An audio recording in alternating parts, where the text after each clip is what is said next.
Meu nome é Cecília Moraes e tenho 67 anos. Vivi minha vida dedicando-me ao meu filho. E por anos fui a base silenciosa de uma família que, infelizmente, sempre demonstrou mais interesse em bens do que em bem-estar. Residimos em um belo apartamento no bairro do Leblon, no Rio de Janeiro, e era lá que eu tentava manter uma fachada de normalidade, mesmo enquanto meu filho caçula, Ricardo, de 22 anos, lutava pela vida na UTI de um hospital particular, vítima de um grave acidente de carro. A dor daquela noite foi excruciante, a mais profunda que já senti, mas a crueldade de minha mãe, Dona Eunice, a tornaria ainda mais insuportável. Exatamente quando meu filho precisava de mim a cada segundo, meu celular tocou. Era ela, exigindo que eu me afastasse do hospital para ajudar a organizar o aniversário da minha irmã, Denise. "Se você não vier ajudar amanhã, eu te corto da família, Cecília", ameaçou com voz firme e gélida. Aquela frase, dita enquanto meu mundo desmoronava, fez algo em mim se quebrar e se reconstruir. Eu não só desliguei, mas apaguei o número dela e da Denise, sentindo a maior indignação e alívio da minha vida. Apesar da dor avassaladora de ter meu filho entre a vida e a morte e o abandono de minha própria mãe, eu sabia que a justiça viria. Mal sabiam elas que, após o falecimento do meu pai, fui eu quem passou a controlar todos os bens da família, sob as cláusulas do testamento que a advogada Beatriz Alencar finalmente revelou aos demais. Durante a festa cortada, Ricardo milagrosamente acordou da sedação e sua primeira palavra foi: "Mãe, o que eles fizeram?" O universo conspirou para que o abandono da minha família se transformasse no palco da minha maior virada, quando o telefone tocou na casa da festa, e Dona Eunice soube que todos os luxos que esbanjava eram, na verdade, gerenciados e mantidos pela filha cortada, que ela desprezou. Aquele dia, o dia em que Ricardo foi internado, começou como tantos outros. O sol do Leblon, filtrado pelas persianas da sala, pintava listras douradas no chão de madeira polida do nosso apartamento. O cheiro de café fresco e pão na chapa ainda pairava no ar, resquícios do café da manhã que Ricardo e eu havíamos compartilhado. Ele, com seus 22 anos, era a luz dos meus olhos, a razão do meu viver. Um rapaz cheio de sonhos, de planos, com aquele sorriso fácil que herdou do pai. Eu, Cecília Moraes, aos 67, me via nele. A vida, para mim, sempre foi uma tapeçaria de tons neutros, salpicada por alguns pontos de cor vibrante, e Ricardo era a cor mais intensa. Eu era a matriarca silenciosa, a que resolvia os problemas, a que mantinha a casa em ordem, a que ouvia as lamúrias e as ambições de todos, sem nunca pedir nada em troca. Minha vida, aos olhos de quem via de fora, era a de uma viúva elegante, bem-sucedida em sua carreira de secretária executiva antes de se aposentar, morando em um dos bairros mais cobiçados do Rio. Uma vida de aparente tranquilidade, de rotina previsível, de almoços de domingo com a família, de visitas à praia nos fins de semana. Mas por trás daquela fachada de normalidade, de serenidade quase monástica, escondia-se uma teia complexa de ressentimentos, de mágoas antigas, de uma dinâmica familiar tão tóxica quanto um pântano. Minha mãe, Dona Eunice Moraes, aos 85 anos, era a personificação da vaidade e da crueldade velada. Pequena em estatura, mas gigantesca em sua capacidade de manipular e ferir. Seus olhos, pequenos e calculistas, pareciam escanear cada pessoa, cada objeto, avaliando seu valor, sua utilidade. Ela estava sempre impecavelmente vestida, com joias que cintilavam e roupas que gritavam luxo, um luxo que ela esbanjava sem nunca ter administrado um centavo sequer. Para ela, a vida era um palco, e nós, seus filhos e netos, éramos meros coadjuvantes, ferramentas para manter sua imagem social, para atrair atenção, para alimentar seu ego insaciável. A empatia era uma palavra que não existia em seu vocabulário. Lembro-me de uma vez, quando eu era criança, caí de bicicleta e ralei o joelho. Sangrava muito. Ela me olhou, não com preocupação, mas com um ar de desaprovação, como se eu tivesse sujado o tapete da sala. "Levante-se, Cecília. Não seja dramática. O que as visitas vão pensar de uma menina chorona? Aquela frase ecoou por toda a minha vida. Um lembrete constante de que minhas dores eram inconvenientes, minhas emoções, um estorvo. E depois havia Denise, minha irmã mais nova, 45 anos, loira, sempre com o cabelo perfeitamente arrumado, maquiagem impecável e roupas que pareciam ter saído de uma revista de moda. Sua voz era doce, melódica, quase infantil, mas por trás daquele tom açucarado havia um vazio, uma superficialidade que me assustava. Denise era a filha favorita, a que recebia todos os mimos, todos os elogios, mesmo sem nunca ter feito nada para merecê-los. Ela idolatrava minha mãe, bajulava-a com uma devoção quase doentia, buscando incessantemente sua aprovação. Mas por trás da bajulação, eu via a inveja, um fogo ardente que queimava em seus olhos sempre que eu conquistava algo, por menor que fosse. Se eu tirava uma nota boa na escola, ela adoecia. Se eu recebia um elogio do nosso pai, ela inventava uma dor de cabeça. Era uma rivalidade silenciosa, mas constante, alimentada pela insegurança dela e pela preferência descarada de nossa mãe. Meu pai, meu pai. Ele era o contraponto, o porto seguro. Um homem íntegro, de princípios, que via em mim a força e a inteligência que minha mãe e irmã ignoravam. Foi ele quem me incentivou a estudar, a buscar minha independência, a não depender de ninguém. Ele sabia da ganância de Eunice e Denise, da forma como elas viam o patrimônio da família como um direito adquirido, uma herança que lhes caía do céu. Meu marido, que se foi cedo demais, também compreendia essa dinâmica. Ele era um homem perspicaz, que me amava profundamente e que, ciente da toxicidade familiar, tomou providências para me proteger. Ele me tornou a única herdeira de todo o patrimônio da família Moraes, com uma condição: minha mãe, Eunice, só teria usufruto vitalício caso eu não rompesse relações com ela. Uma cláusula que, na época, me pareceu um fardo, uma amarra, mas que se revelaria a minha maior arma. Eu sempre soube que a fortuna da família era vasta. Meu pai construiu um império com muito trabalho e inteligência. Imóveis no Rio, em São Paulo, investimentos em empresas sólidas. Mas minha mãe e Denise viviam como se o dinheiro fosse inesgotável, sem qualquer noção de gestão, de responsabilidade. Elas gastavam sem pensar, compravam sem necessidade, apenas para manter as aparências, para exibir um status que, na verdade, era apenas uma casca vazia. Eu, por outro lado, sempre fui mais comedida, mais prática. Minha carreira como secretária executiva me ensinou a valorizar cada centavo, a planejar, a economizar. Eu tinha minha própria reserva, meu próprio apartamento, minha própria vida, construída com meu suor e o apoio do meu pai e marido. Mas para elas, eu era apenas a Cecília, a certinha, a Cecília, a sem graça, a que não sabia aproveitar a vida. A ironia era que eu era a única que realmente sabia o valor das coisas, e não apenas o preço. Aquele dia, o dia do acidente de Ricardo, a fachada de normalidade se estilhaçou. O telefone tocou e a voz embargada do policial do outro lado da linha me informou sobre o acidente. O mundo girou. O chão sumiu sob meus pés. Corri para o hospital, o coração batendo descompassado, a mente em branco, exceto por uma única imagem. Meu filho, a UTI, o cheiro de antisséptico, o som dos monitores cardíacos, o rosto pálido de Ricardo, entubado, cercado por fios e tubos.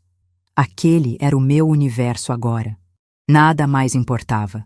Eu me sentei ao lado da cama, segurando sua mão, sentindo o calor de sua pele, rezando, implorando, negociando com Deus por sua vida. As horas se arrastavam. Cada minuto, uma eternidade de angústia. Eu não comia, não dormia, mal piscava.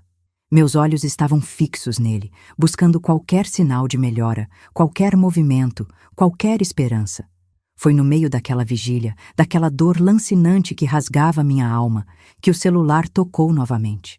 O som estridente me sobressaltou. Olhei para o visor. Mãe. Uma pontada de esperança. Talvez ela tivesse ligado para perguntar sobre Ricardo, para oferecer apoio. Que tola eu era. Atendi, a voz rouca de tanto chorar e de tanto tempo sem falar. Cecília, onde você está? Estou te ligando há horas. A voz de Dona Eunice, estridente, impaciente, sem um pingo de preocupação. Mãe, eu estou no hospital. Ricardo, ele sofreu um acidente grave. Está na UTI. Minha voz falhou, embargada pela emoção. Houve um silêncio do outro lado. Um silêncio que não era de choque ou de tristeza, mas de cálculo. Eu podia quase ouvi-la processando a informação, avaliando como aquilo a afetava. Ah, sim, o Ricardo. Que pena. Mas, Cecília, isso não é desculpa para você sumir. Amanhã é o aniversário da Denise e você sabe que eu preciso de ajuda com os preparativos. Aquele buffet que contratamos é uma bagunça e a Denise está histérica com os arranjos de flores. Você precisa vir aqui para me ajudar a organizar tudo. Não posso fazer isso sozinha. Eu pisquei, incrédula. Meu filho entre a vida e a morte. E ela estava preocupada com arranjos de flores e um buffet.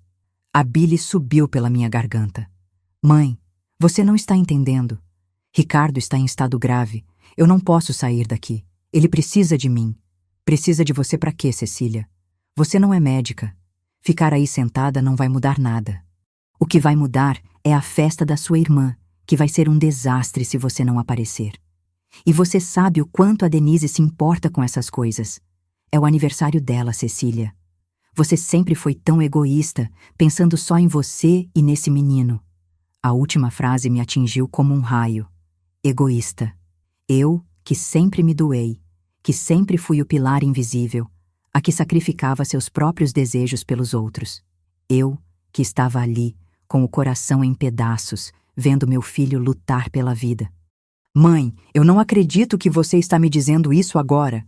Meu filho está morrendo.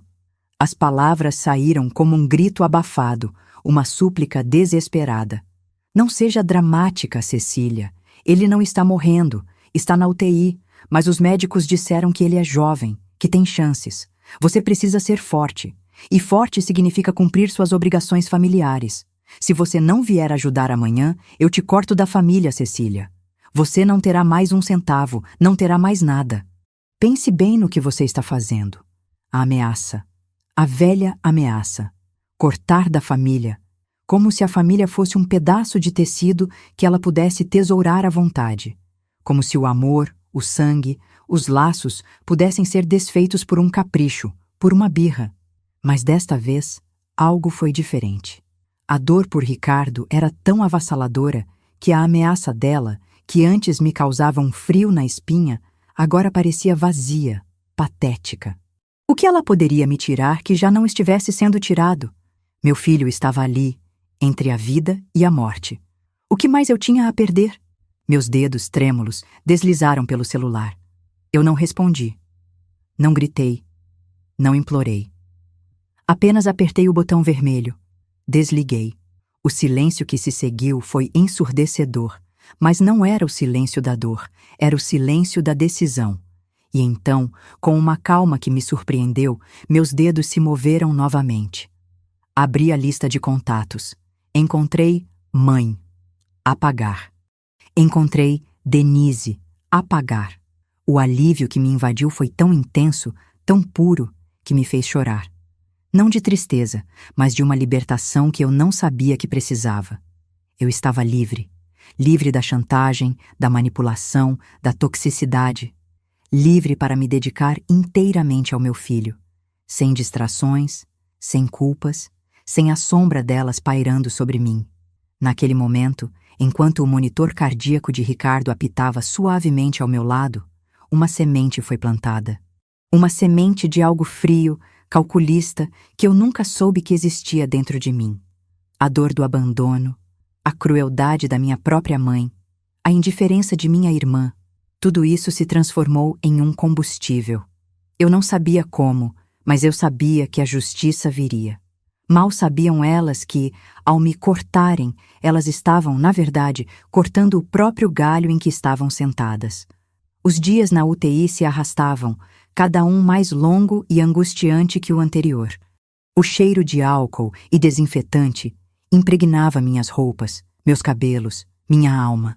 O som constante dos aparelhos, o bip-bip rítmico do monitor cardíaco de Ricardo, o sussurro das enfermeiras, o choro abafado de outras famílias, tudo se misturava em uma sinfonia de desespero e esperança. Eu não saía do lado dele. Dormia em uma poltrona desconfortável, comia o que me traziam, tomava banho rápido no banheiro do hospital.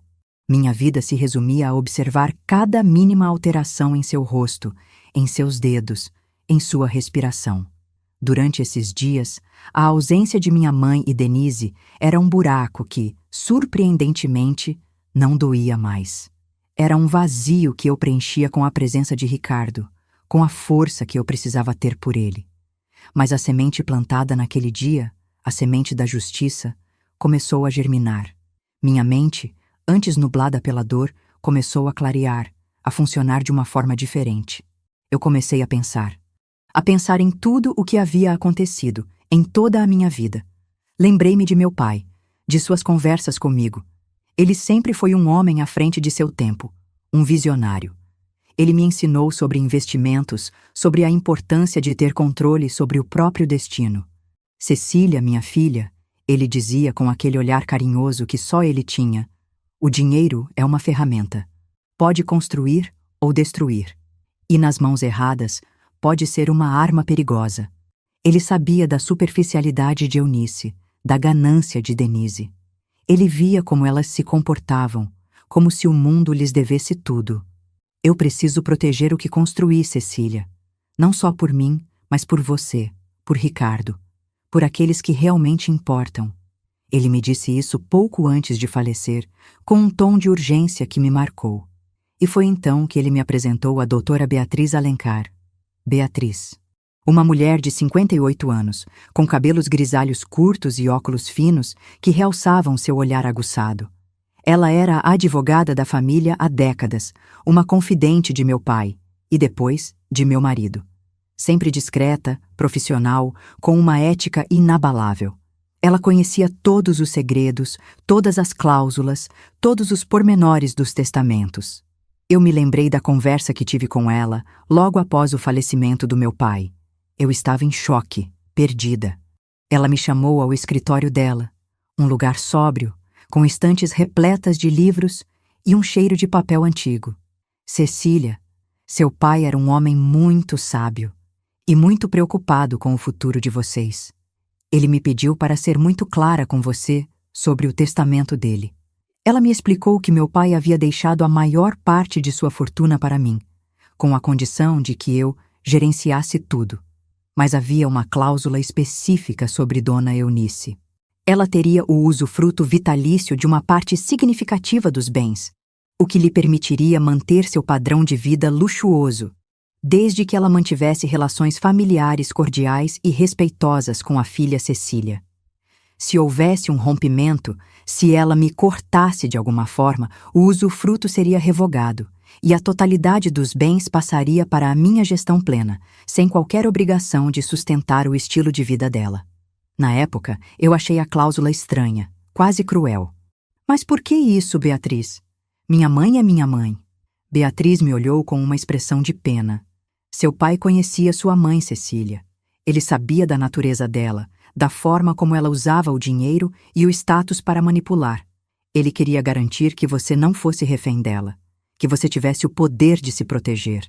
E ele queria que ela aprendesse, de alguma forma, o valor das relações humanas, não apenas das financeiras. E meu marido, meu amado marido, que se foi tão jovem. Ele, ciente da cláusula do meu pai e sabendo da minha natureza pacífica, da minha tendência a evitar conflitos, fez algo ainda mais ousado.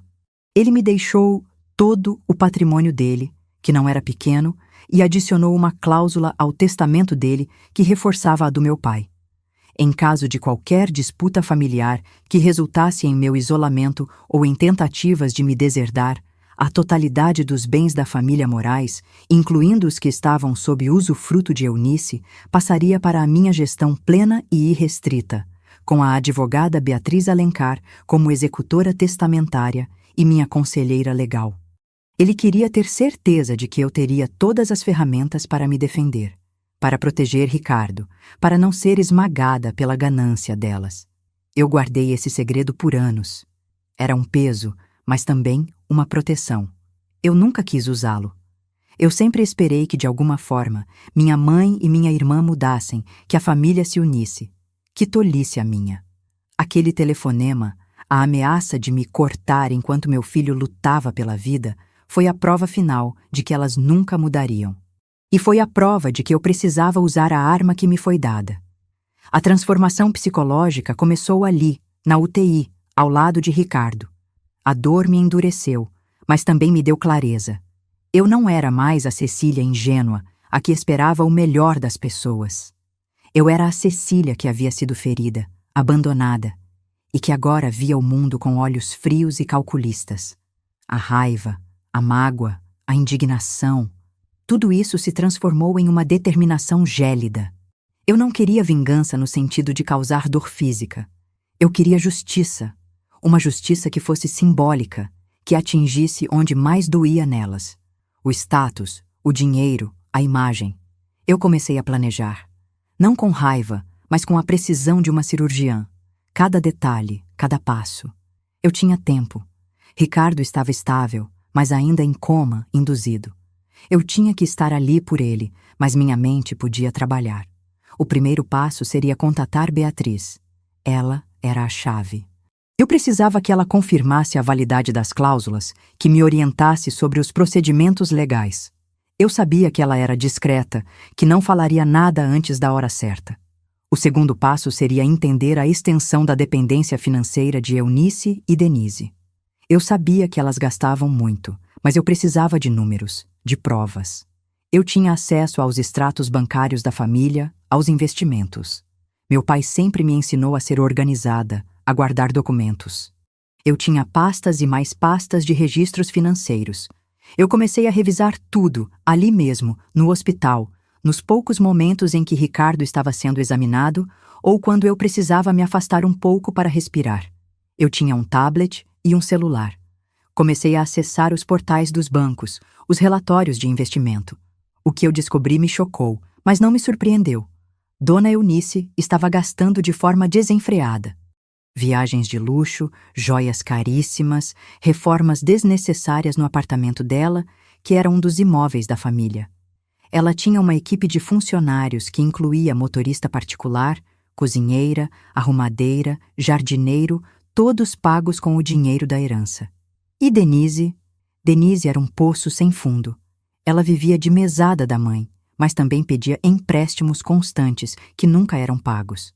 Compras de grife, tratamentos estéticos caríssimos, festas extravagantes. Ela não tinha uma fonte de renda própria significativa. Vivia completamente às custas da fortuna da família. Elas estavam dilapidando o patrimônio a uma velocidade alarmante. A extensão da traição, ou melhor, da irresponsabilidade e da ganância, era ainda maior do que eu imaginava.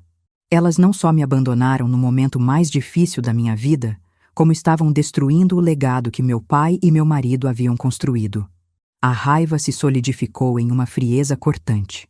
Eu não sentia mais a dor da traição, mas a necessidade de agir. Eu liguei para Beatriz.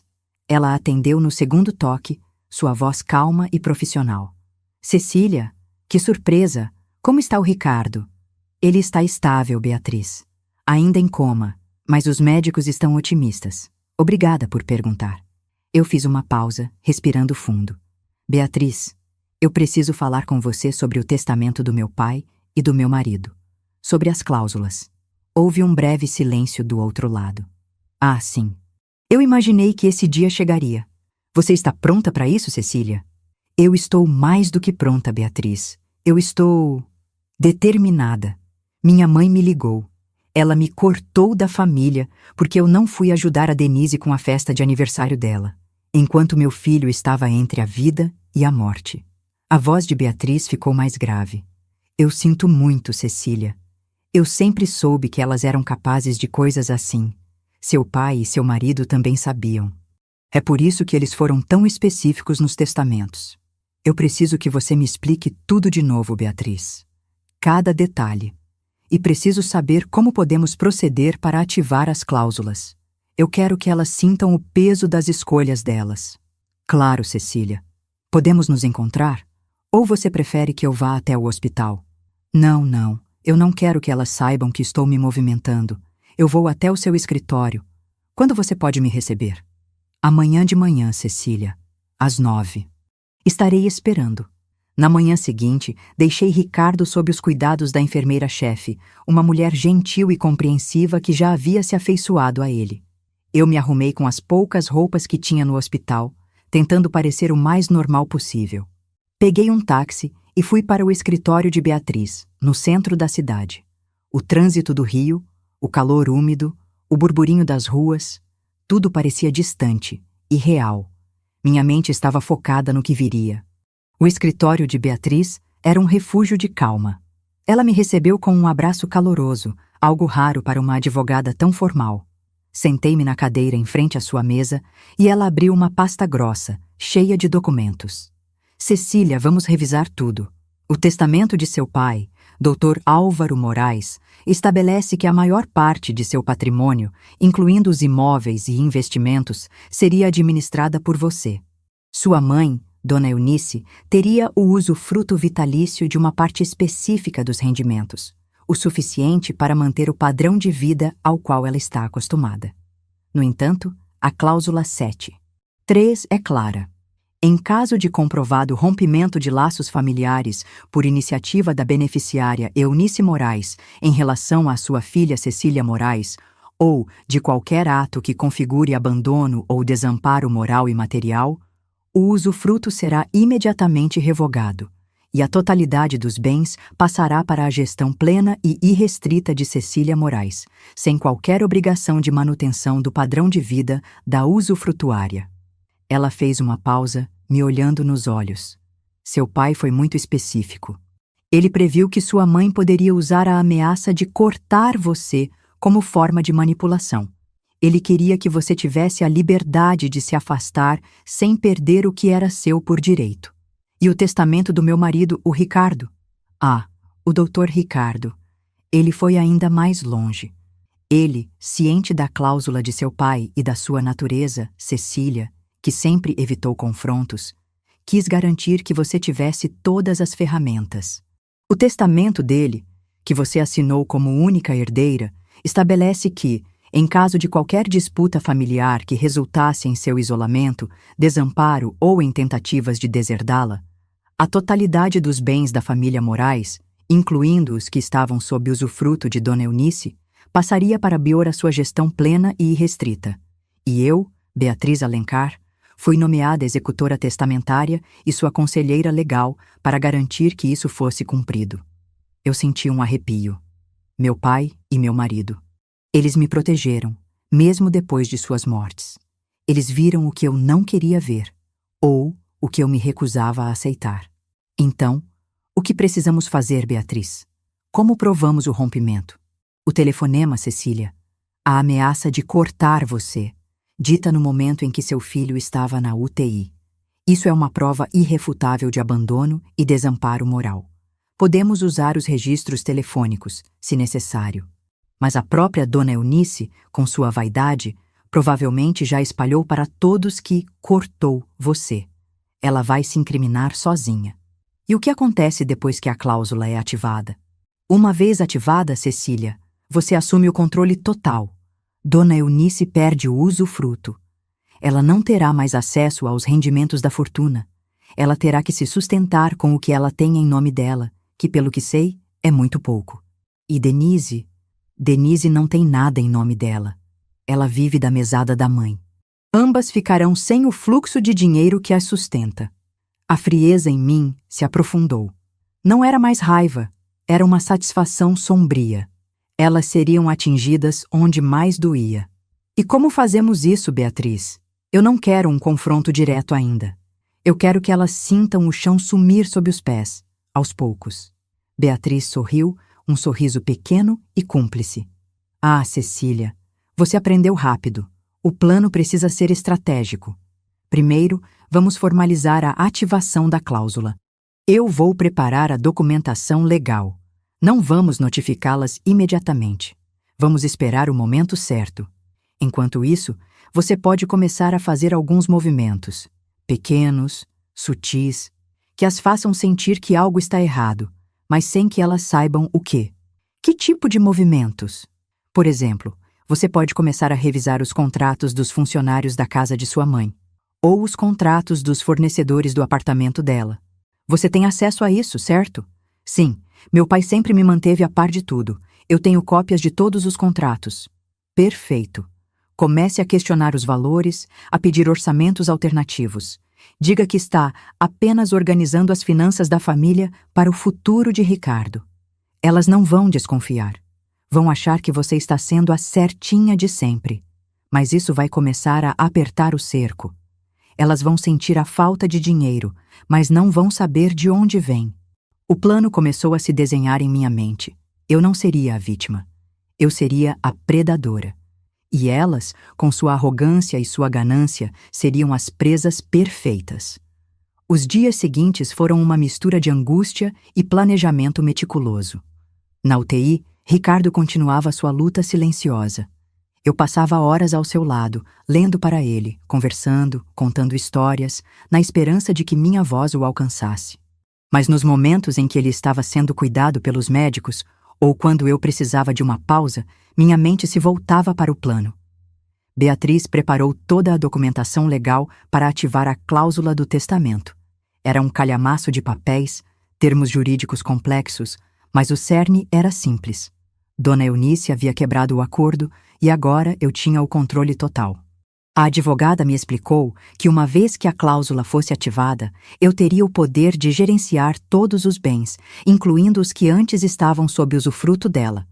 Isso significava que eu poderia cortar o fluxo de dinheiro, vender imóveis, liquidar investimentos, tudo sem a permissão dela. Era um poder avassalador, e eu pretendia usá-lo com precisão cirúrgica. Minha primeira jogada foi sutil, quase imperceptível. Eu comecei a ligar para os fornecedores da casa de Dona Eunice. O jardineiro, o piscineiro, a empresa de segurança, o buffet que ela usava para suas festas constantes. Eu me apresentava como Cecília Moraes, filha de Dona Eunice, com uma voz calma e preocupada. Olá, sou Cecília Moraes. Gostaria de rever os contratos de prestação de serviços para a casa da minha mãe. Com a situação do meu filho, estou tentando organizar as finanças da família para o futuro. Sabe como é? A gente nunca sabe o que pode acontecer. A maioria dos fornecedores era solícita. Eles me enviavam os contratos, os valores. Eu analisava cada um com lupa. Descobri que Dona Eunice pagava valores exorbitantes por serviços que poderiam ser feitos por muito menos. O jardineiro, por exemplo, cobrava o dobro do preço de mercado. O buffet, um absurdo. Ela não negociava, não pesquisava, apenas pagava, sem se importar, porque o dinheiro vinha do pai. Eu comecei a ligar para outros fornecedores, pedindo orçamentos. Encontrei opções mais baratas e com a mesma qualidade. Mas eu não agiria ainda. Eu apenas coletava informações, plantava a semente da dúvida nos fornecedores que começavam a perceber que havia uma nova pessoa no comando, alguém que se importava com os gastos. Enquanto isso, eu mantinha um perfil discreto. Não ligava para minha mãe ou Denise. Não respondia às mensagens que, ocasionalmente, chegavam de parentes distantes perguntando sobre Ricardo, mas sempre com um tom de: "E a festa da Denise, como foi?" Eu sabia que elas estavam espalhando a história de que eu era a filha ingrata que havia abandonado a família em um momento importante. Que elas pensassem. Quanto mais elas me subestimassem, melhor. A frieza em mim crescia. Eu não sentia mais a dor da rejeição, mas uma espécie de satisfação perversa ao ver como elas eram previsíveis, como eram cegas em sua própria bolha de privilégios. Eu as observava de longe, através de redes sociais e de conversas com parentes mais distantes, que, sem saber, me davam informações valiosas. Denise postava fotos da festa de aniversário, sorrindo, brindando, como se nada estivesse acontecendo. Dona Eunice, ao seu lado, com seu sorriso forçado, exibindo suas joias. A imagem da felicidade perfeita, construída sobre a minha dor. O primeiro teste real veio quando Dona Eunice ligou para Beatriz. Eu estava no escritório da advogada quando o telefone tocou. Beatriz me olhou, um brilho nos olhos. É ela. Quer atender? Não, deixe-a falar. Quero ouvir o que ela tem a dizer. Beatriz atendeu, colocando no viva voz. A voz estridente de Dona Eunice preencheu a sala. Beatriz, que bom que te encontrei. Preciso de você para resolver um problema. Aquela Cecília, ela está me dando nos nervos. Ela sumiu, não atende minhas ligações, não veio ajudar com a festa da Denise. Eu disse a ela que a cortaria da família, e ela parece ter levado a sério. Que absurdo! Eu preciso que você prepare um documento, algo formal, para que ela saiba que está fora, que ela não terá mais nada. Beatriz manteve a voz calma e profissional. Dona Eunice, com todo o respeito, a senhora sabe que as coisas não funcionam assim. Não se pode simplesmente cortar alguém da família e da herança. Existem testamentos, cláusulas. Cláusulas? Que cláusulas, Beatriz? Eu sou a matriarca. Eu sou a mãe. O dinheiro do meu falecido marido é meu por direito. E a Cecília, com essa atitude, não merece nada. Eu quero que você a notifique formalmente. Diga a ela que ela não terá mais acesso a nada, que ela está deserdada. Eu ouvia, com um sorriso frio nos lábios. Ela estava cavando a própria cova. Dona Eunice, eu sugiro que a senhora se acalme. Eu preciso revisar os documentos. E a senhora sabe que o doutor Álvaro e o doutor Ricardo foram muito específicos em seus testamentos. Há certas condições. Condições? Que condições, Beatriz? Não me venha com rodeios. Eu quero que você faça o que eu estou mandando, ou eu vou procurar outro advogado. A senhora tem todo o direito de procurar outro advogado, Dona Eunice. Mas eu, como executora testamentária, tenho a obrigação de seguir as últimas vontades do Dr. Álvaro e do Dr. Ricardo. E eles foram muito claros sobre a proteção de Cecília e sobre as condições do seu usufruto. Dona Eunice bufou. Isso é um absurdo. Eu não acredito. Aquela Cecília sempre foi uma ingrata. Eu vou resolver isso do meu jeito. Ela desligou, furiosa. Beatriz me olhou, um brilho de satisfação em seus olhos. Ela está se incriminando, Cecília. Ela está confirmando o rompimento. Isso só fortalece o nosso caso. Perfeito, Beatriz. Agora vamos para a próxima fase. Eu quero que você comece a enviar notificações formais aos bancos e às empresas onde a família tem investimentos. Notificações de que a gestão dos bens foi alterada e que todas as transações futuras devem ser aprovadas por mim. Não diga o motivo. Apenas que houve uma reorganização administrativa. Isso vai causar um alvoroço, Cecília. Elas vão perceber que algo está errado. É exatamente isso que eu quero, Beatriz. Quero que elas sintam o chão tremer, mas sem saber por quê. Quero que elas se desesperem, que tentem descobrir o que está acontecendo. E quando elas vierem até mim, eu estarei pronta. A execução da manipulação começou de forma gradual, quase imperceptível para elas, mas devastadora em seus efeitos. Eu instruí Beatriz a enviar as notificações aos bancos e às corretoras de investimento. A linguagem era formal, jurídica, sem dar detalhes. Apenas informava que, a partir daquela data, todas as movimentações financeiras relacionadas aos bens da família Moraes, antes sob a gestão de Dona Eunice, passariam a exigir a minha assinatura e aprovação. O primeiro sinal de que algo estava errado veio com a conta de luz. Dona Eunice, acostumada a ter tudo pago automaticamente, recebeu uma notificação de corte. Ela ligou para a companhia de energia, furiosa. Como assim minha luz vai ser cortada? Eu sou Eunice Moraes, nunca atrasei uma conta na vida. A atendente, seguindo as novas instruções, informou que a conta estava em nome da Administração dos Bens da Família Moraes e que a aprovação para o pagamento não havia sido liberada. Dona Eunice, em pânico, ligou para Denise. Denise, você não vai acreditar, minha luz vai ser cortada. Aquela Cecília deve estar por trás disso, ela está me sabotando. Denise, que também já estava sentindo o aperto, pois sua mesada não havia caído na data certa, tentou acalmar a mãe. Calma, mamãe, deve ser um engano, eu vou ligar para o banco. Mas o banco também deu a mesma resposta.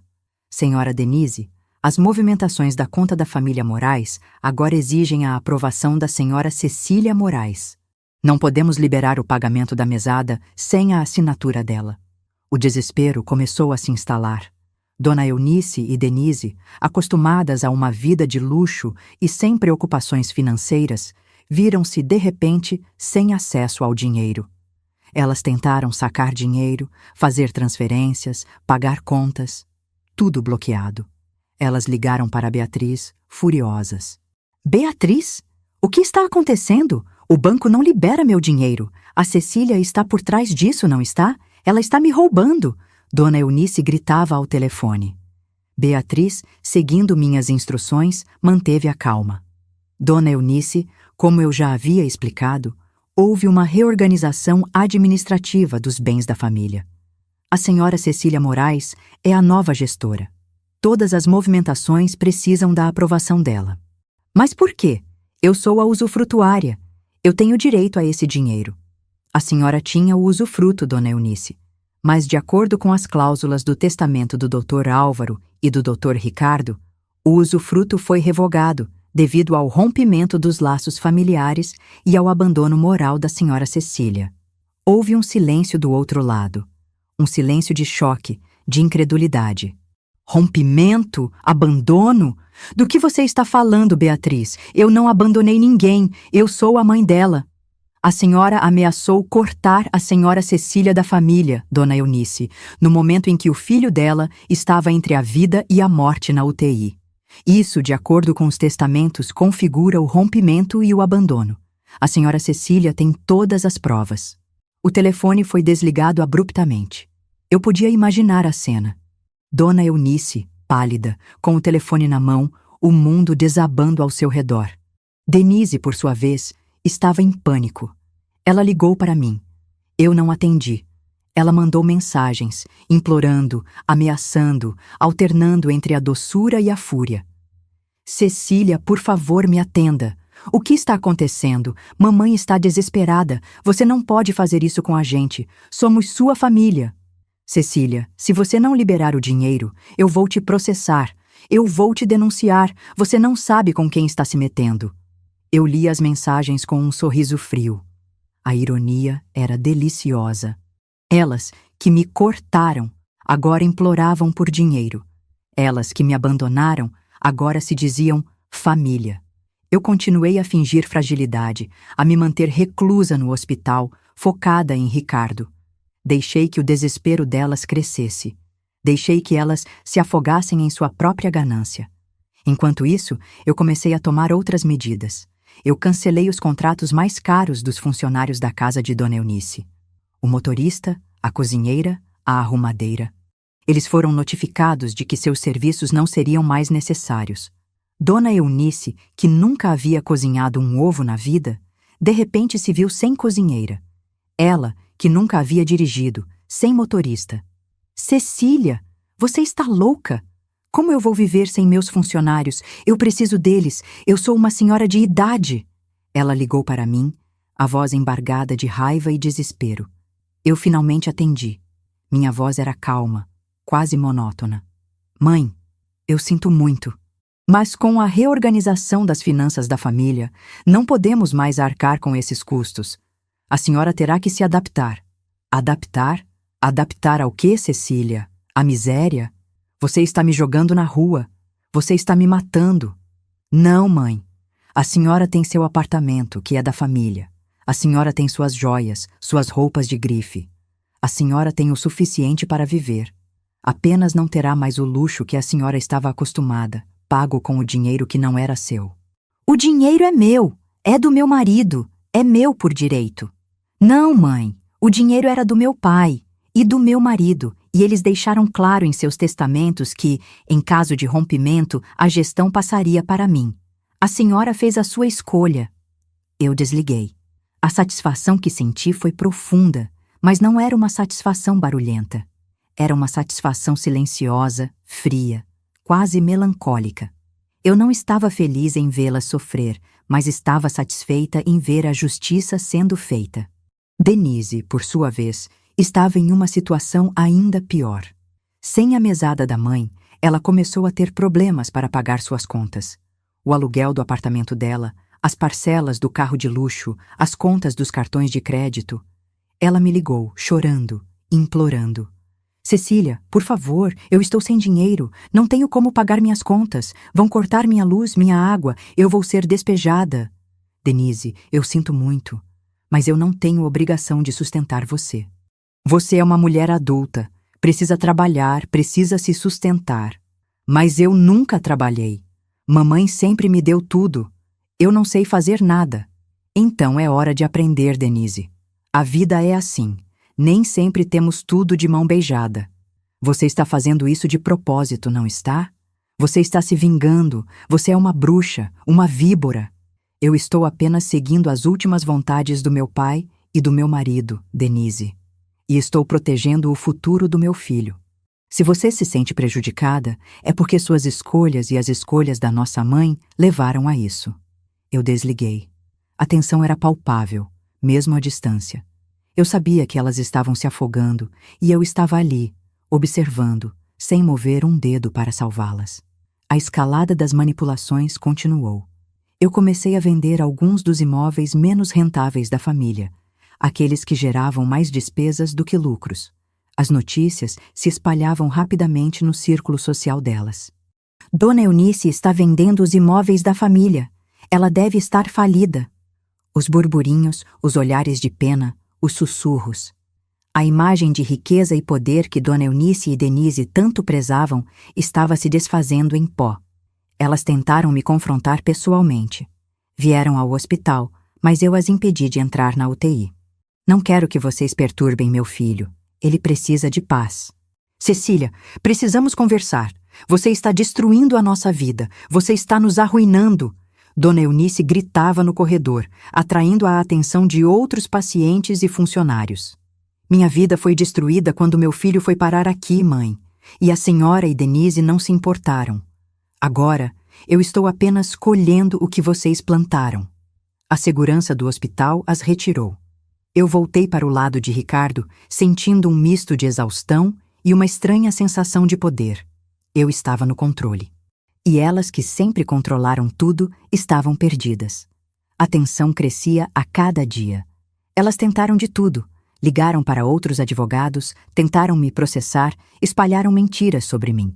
Mas Beatriz estava sempre um passo à frente, com a documentação impecável, as provas irrefutáveis. A cada tentativa delas, eu apertava mais o cerco. Cortei o plano de saúde de Dona Eunice, que era pago com o dinheiro da família. Ela, que sempre teve os melhores médicos, de repente se viu sem cobertura. Cecília, eu preciso do meu plano de saúde. Eu sou uma idosa. E se eu ficar doente? A senhora pode usar o SUS, mãe. Ou pagar um plano mais simples, com o dinheiro que a senhora tem. A senhora tem joias, não tem? Pode vender algumas. A crueldade em minhas palavras era intencional. Eu queria que ela sentisse o que era ser vulnerável, o que era ter que se virar, o que era ter que abrir mão do luxo. A armação final para o momento da verdade estava se aproximando. O aniversário de Denise, que havia sido o catalisador de tudo, seria o palco da revelação completa. Eu sabia que elas estavam planejando uma nova festa, menor, mais discreta, para tentar salvar as aparências. Elas convidaram alguns amigos mais próximos, aqueles que ainda não haviam se afastado completamente. Eu recebi um convite, enviado por uma tia distante que não sabia de nada. Um convite formal, com a caligrafia de Denise, mas sem um pingo de sinceridade. Eu sorri. Era a oportunidade perfeita. Enquanto isso, Ricardo, meu amado Ricardo, começou a dar sinais de melhora. Os médicos diminuíram a sedação e ele começou a reagir a estímulos. Um dia, enquanto eu segurava sua mão, seus dedos apertaram os meus. E então, seus olhos se abriram. Ele piscou, confuso, e me olhou. Mãe! Sua voz era um sussurro fraco, mas era a voz dele. As lágrimas escorreram pelo meu rosto. Meu amor, você acordou, graças a Deus. Ele tentou falar novamente, mas estava fraco. O que eles fizeram? Eu sabia a quem ele se referia. Ele havia ouvido. Ele havia sentido o abandono. Eu beijei sua testa. Não se preocupe com isso agora, meu filho. Você está seguro, eu estou aqui, e eu cuidei de tudo. A recuperação de Ricardo seria lenta, mas ele estava vivo. E sua primeira palavra, aquela pergunta, solidificou ainda mais minha determinação. Eu não estava fazendo isso apenas por mim, mas por ele. Para que ele soubesse que sua mãe não era fraca, que ela não se deixaria abater. O dia da festa de Denise chegou. Eu não fui, mas enviei Beatriz. Ela foi minha emissária, minha arma secreta.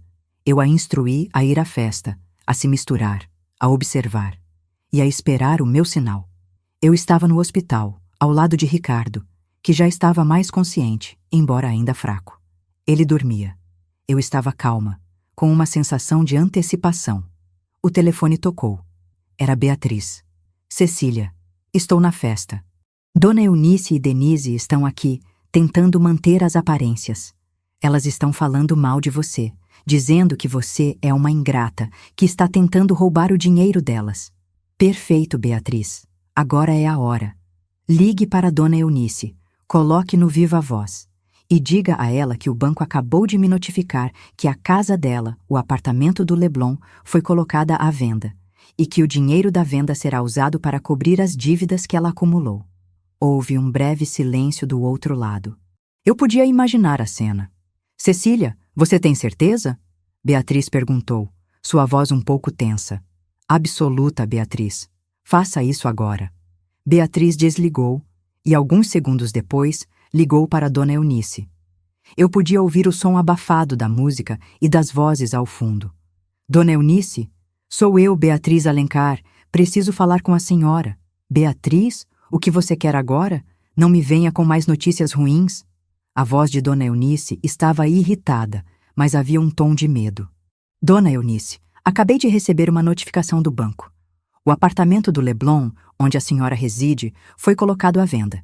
E o dinheiro da venda será usado para cobrir as dívidas que a senhora acumulou nos últimos meses, antes da gestão passar para a Cecília.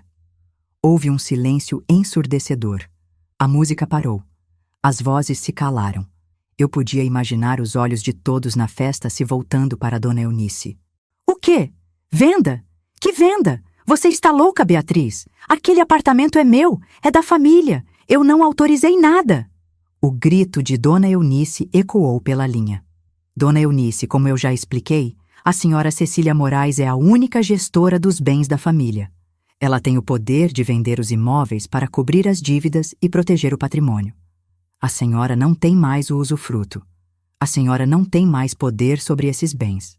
Não, isso é mentira. Isso é um golpe. Eu vou chamar a polícia. Eu vou te processar, Cecília. Você é uma ladra, uma assassina. Eu ouvi a voz de Denise ao fundo, histérica. Mamãe, o que está acontecendo? Nosso apartamento? Não pode ser. É a Cecília, Denise, aquela víbora. Ela está nos roubando. Ela está nos destruindo. Beatriz, com a voz firme, continuou. Dona Eunice, a senhora fez a sua escolha quando ameaçou cortar a Cecília da família. A senhora assinou documentos. A senhora sabia das cláusulas. A senhora Cecília está apenas exercendo o direito dela e protegendo o patrimônio que seu pai e seu marido deixaram para ela e para o filho dela. O telefone foi desligado novamente. Eu podia imaginar o caos na festa, o choque, o desespero, a imagem de poder e riqueza de Dona Eunice e Denise desmoronando diante de todos. Eu desliguei o telefone, sentindo um nó na garganta. Não era alegria, não era triunfo. Era uma satisfação sombria, misturada com uma tristeza profunda. A vingança estava completa. Mas a que custo? Os dias que se seguiram ao confronto foram de um silêncio pesado. Dona Eunice e Denise tentaram de tudo. Processos, ameaças, difamação. Mas Beatriz, com sua competência inabalável, desmantelou cada tentativa. Os documentos eram claros, as cláusulas irrefutáveis. A ameaça de cortar Cecília, dita por Dona Eunice, foi a prova final que selou o destino delas. O apartamento do Leblon foi vendido. O dinheiro, usado para cobrir as dívidas que elas haviam acumulado e para garantir o futuro de Ricardo. Dona Eunice teve que se mudar para um apartamento alugado, muito menor, em um bairro mais simples. Ela, que sempre viveu no luxo, de repente se viu sem motorista, sem cozinheira, sem arrumadeira. Teve que aprender a cozinhar, a limpar, a se virar. Denise, sem a mesada da mãe, teve que procurar um emprego. Ela, que nunca havia trabalhado na vida, se viu obrigada a enfrentar a realidade. As joias, as roupas de grife, os carros de luxo, tudo foi vendido para pagar as contas. Eu não as vi mais, não as procurei, não senti falta. Aquele vazio que elas deixaram em minha vida foi preenchido pela presença de Ricardo, que se recuperava lentamente.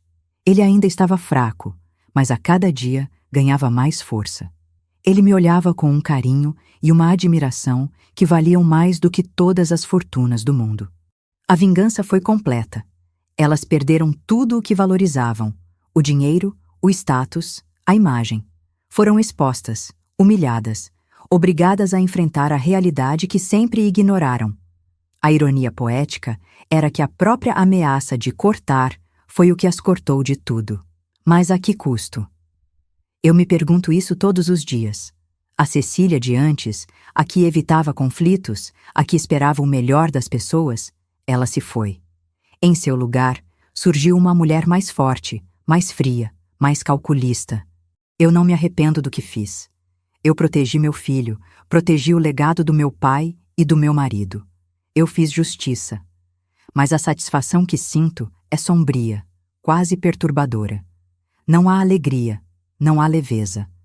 Há apenas uma sensação de dever cumprido, de uma batalha vencida, mas que deixou cicatrizes profundas. Eu olho para Ricardo, dormindo tranquilamente em sua cama, e sinto um amor avassalador. Ele é a minha razão, a minha luz, e por ele eu faria tudo de novo. Eu me transformei em algo que eu nunca imaginei que seria: uma vingadora, uma predadora. E essa transformação é irreversível. A moralidade?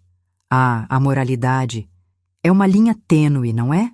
Onde termina a justiça e começa a crueldade? Eu não sei. Eu não sou uma heroína, nem uma vilã pura.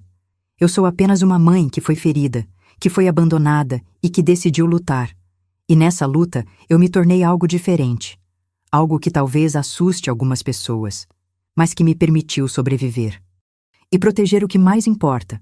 Então, se você está me ouvindo, e se um dia você se encontrar em uma situação como a minha, lembre-se: a dor pode ser um catalisador, o abandono pode ser uma arma, e a justiça, às vezes, tem um sabor amargo, mas necessário. Eu sou Cecília Moraes, e esta é a minha história. E acredite, o inferno não tem fúria como a de uma mulher idosa que foi desprezada e que tem nada a perder, mas tudo a ganhar. E eu ganhei. Mas a que preço? Essa é uma pergunta que talvez eu nunca consiga responder. E talvez, no fundo, eu nem queira.